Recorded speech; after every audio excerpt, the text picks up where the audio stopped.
Hello friends, एक नई कहानी के साथ अभागा बुनकर। एक नगर में सोमलिक नाम का जुलाहा रहता था। विविध प्रकार के रंगीन और सुंदर वस्त्र बनाने के बाद भी उसे भोजन वस्त्र मात्र से अधिक धन कभी प्राप्ति नहीं होता था। अन्य जुलाहे मोटा सादा कपड़ा बुनते और वे धनी हो गए थे। उन्हें देखकर एक दिन सोमलिक ने अपनी पत्नी से कहा, प्रिय देखो, मामूली कपड़ा बुनने वाले जुलाहों ने भी कितना धन वैभव संचित कर लिया है, और मैं इतना सुंदर उत्कृष्ट वस्त्र बनाते हुए भी आज तक निर्धन हूँ।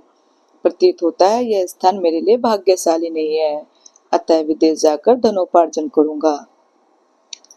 सोमली पत्नी ने कहा, प्रियतम, विदेश में धनोपार्जन की कल्पना मिथ्या स्वप्न से अधिक नहीं। धन की प्राप्ति होनी हो तो स्वदेश में ही हो जाती है, ना होनी हो तो हथेली में आया धन भी नष्ट हो जाता है। अतः यहीं रहकर व्यवसाय करते रहो, भाग्य में लिखा होगा तो यहीं धन की वर्षा हो जाएगी। सोमलिक, भाग्य अभाग्य की बात तो कायर लोग करते हैं। लक्ष्मी उद्योगी और पुरुषार्थी शेर नर को ही प्राप्त होती है। शेर को ही अपने भोजन के लिए उद्यम करना पड़ता है।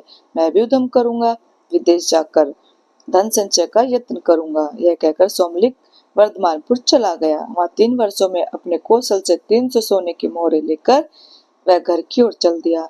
रास्ता लंबा था। आधे रास्ते में ही दिन ढल गया। शाम हो गई।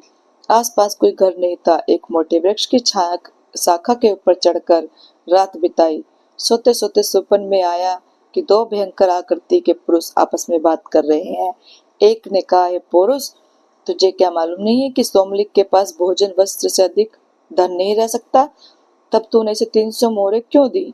दूसरा बोला, हे भाग्य, मैं तो प्रत्येक पुरुषार्थी को एक बार उसका फल दूंगा ही। उसे उसके पास रहने देना या नहीं रहने देना तेरे अधीन है। स्वप्न के बाद सोमलिक की नींद खुली तो देखा कि मोहरों का पात्र खाली था। इतने कष्टों से संचित धन के इस तरह लुप्त हो जाने से सोमलिक बड़ा दुखी हुआ और सोचने लगा, अपनी पत्नी को कौन सा मुख दिखाऊंगा, मित्र क्या कहेंगे। यह सोचकर वह फिर वर्धमानपुर को ही वापस चाह गया। वहां दिन रात घोर परिश्रम करके उसने वर्ष भर में 400 मोहरें जमा कर ली। उन्हें लेकर वह घर जा ही रहा था कि आधे रास्ते में रात पड़ गई। इस बार वह सोने के लिए ठहरा नहीं, चलता ही गया। किंतु चलते चलते ही उसने फिर उन दोनों पुरुष और भाग्य को पहले की तरह बातचीत करते हुए सुना। भाग्य ने फिर वही बात कही, हे पुरुष, तुझे क्या मालूम नहीं कि सोमलिक के पास भोजन वस्त्र से अधिक धन नहीं रह सकता? तब उसे तूने 400 मोहरें क्यों दी? पुरुष ने वही उत्तर दिया, हे भाग्य, मैं तो प्रत्येक व्यवसायी को एक बार उसका फल दूंगा ही। इससे आगे तेरे अधीन है, उसके पास रहने दे या नहीं रहने दे। इस बातचीत के बाद सोमलिक ने जब अपने मोहरे वाली गठरी देखी तो मोहरे से खाली थी। इस तरह 2 बार खाली हाथ होकर सोमलिक का मन बहुत दुखी हुआ। उसने सोचा, इस धनहीन जीवन से तो मृत्यु अच्छी। आज इस वृक्ष की टहनी से रस्सी बांधकर उस पर लटक जाता हूँ और यही प्राण दे देता हूँ। गले में फंदा लगा उसे टहनी से बांधकर जब वह लटकने ही वाला था तो उसे आकाशवाणी हुई, सोमलिक, ऐसा दुस्साहस मत कर। मैंने ही तेरा धन चुराया है। तेरे भाग्य में भोजन वस्त्र मात्र से अधिक धन का उपयोग नहीं लिखा। व्यर्थ के धन संचय में अपनी शक्तियां नष्ट मत कर। घर जाकर सुख से रह। तेरे साहस से तो मैं प्रसन्न हूँ। तू चाहे तो एक वरदान मांग ले, मैं तेरी इच्छा पूरी करूंगा। सोमलिक ने कहा, मुझे वरदान में प्रचुर धन दे दो। अदृश्य देवता ने उत्तर दिया, धन का क्या उपयोग? तेरे भाग्य में उनका वो भोग ही नहीं है। भोग रहित धन को लेकर क्या करेगा? सोमलिक तो धन का भूखा था। बोला, भोग हो या ना हो, मुझे धन चाहिए। बिना उपयोग और भोग के धन की बड़ी महिमा है। संसार में वही पूज्य मान जाता है जिसके पास धन का संचय हो।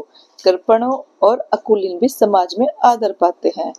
सोमलिक की बात सुनने के बाद देवता ने कहा, यदि यही बात है, धन की इच्छा इतनी प्रबल है, तो तू फिर वर्धमानपुर चला जा। वहाँ 2 बनिए के पुत्र हैं, एक गुप्त धन, दूसरा उपभोक्त धन। इन दोनों प्रकार के धनों का स्वरूप जानकर तू किसी एक का वरदान मांगना।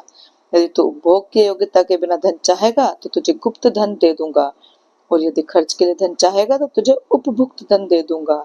यह कहकर वे देवता लुप्त हो गए। सोमलिक उसके अनुसार फिर वर्धमानपुर पहुंचा। शाम हो गई थी। पूछता पूछता वह गुप्त धन के घर पर चला गया।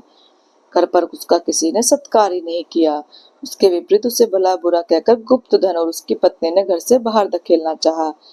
किंतु सोमलिक भी अपने संकल्प का पक्का था। सबके विरुद्ध होते हुए वह घर में घुसकर जा बैठा। भोजन के समय उसे गुप्त धन ने रूखी सूखी रोटी तो दे दी। उसे खाकर वह सो गया। स्वप्न में उसने फिर वही दोनों देव देखे। वे बात कर रहे थे। एक कह रहा था, हे पौरुष, तूने गुप्त धन को भोग्य से इतना अधिक धन क्यों दिया कि उसने सोमलिक को भी रोटी दे दी।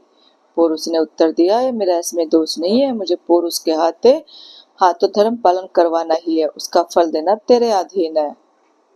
दूसरे दिन गुप्त धन पेचिश से बीमार हो गया और उसे उपवास करना पड़ा। इस तरह उसकी क्षतिपूर्ति हो गई।